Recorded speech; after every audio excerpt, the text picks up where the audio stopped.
So we are back to how to win friends and influence people. And I think this is a really great chapter, and this is something that you should actively start applying into your life because it's going to go such a long way. And the chapter I'm going to go over is chapter 9, and it's titled What Everybody Wants. And this chapter is basically just everyone has their own unique perspective. Everyone has their own set of circumstances. Everyone has their own lived experiences, their thoughts, their beliefs, the books they've read, the TV shows they've watched, the upbringing, what their parents told them when they were young. And this has shaped their reality. This has shaped the things that have happened to them and how they view their world. So next time that you're in an argument with somebody, just understand this. Look at it from their perspective. Say, like, if I was in this person's shoes, I'd probably think the same thing. And this is something that if you start doing, like, I guarantee you every single argument that you're having is going to be solvable. Like, I was in a meeting the other day, and I'm literally sitting here, and first off, there was no reason for me to be in this meeting, but whatever, it was on my schedule. I had to sit there, and it was basically a dispute between the lawyer and the sales team, and they had a difference in opinion on certain things. Obviously, the lawyer wants to get the most protective terms for the company. The sales team wants to really just sell as many products as possible, and keep the customers happy and keep the relationship as it is, and foster a sense of goodwill.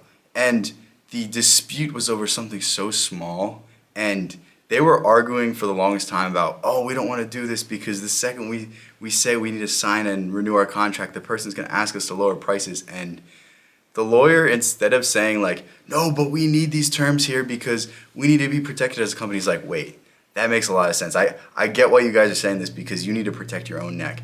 Your job is based off of how many sales you make. The amount of money you bring back to your family is based off the amount of sales you make. So that's completely fine. So we can put this on the back burner. This is going to be something that we do when the time allows us. This is not going to be something that we put to the forefront. And in that moment, I was like, that is a genius way to handle this, because when the attorney took this approach, he was basically conceding that, yeah, like, there is some part of their perspective that is right, but there's also some part of the perspective that the company needs to have these terms signed, and the company needs to have these new contracts signed so that the company is protected.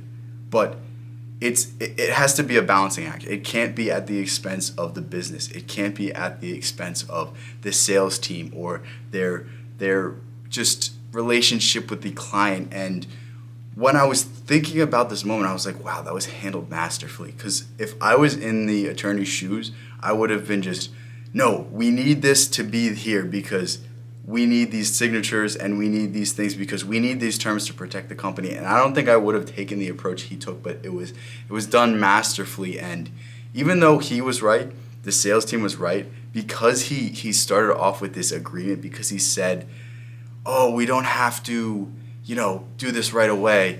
The sales team was in agreement. And I was shocked because before the attorney joined, the sales team was telling us, we can't do this, we're swamped, we have this, we have that. And then by the end of the meeting, the sales team was all happy. They were on board with it. And in real time, I saw this principle in action. I saw this principle be used to a great benefit. And if that example didn't show you what a just balanced approach and a perspective can give you, like, I guarantee you, just try it out for yourself. The next time you see yourself arguing, all you have to do is just say, like, you know what?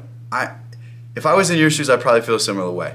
Why don't you tell me how you feel? Why don't you tell me how you're seeing this? Maybe we're seeing it from a different lens. Maybe that we're not so far on how we view this issue, but it's just the difference in perspective that's giving us this headache. And that might go a long way to solving the issue. And I guarantee you, the other person is going to be a lot more approachable. The other person is going to be a lot more friendly when you take this approach. So go ahead, try this out. Again, I can't recommend this book anymore. This book is tremendous. This book is basically a textbook that I go back to and study. And even in reciting these things and giving you guys stories from my life, I learn new insights every time I open this book. So if you're struggling with communication, if you're struggling and you're a salesman, if you're struggling in just life in general, like, this is a book that should basically be your Bible. This is a book that you should follow to a T, and your life will get 100 times better. So I will link in the description to this book. Go ahead, check it out. If things I said were interesting. And thank you so much for making it this far. I'll catch you in the next one. See you guys.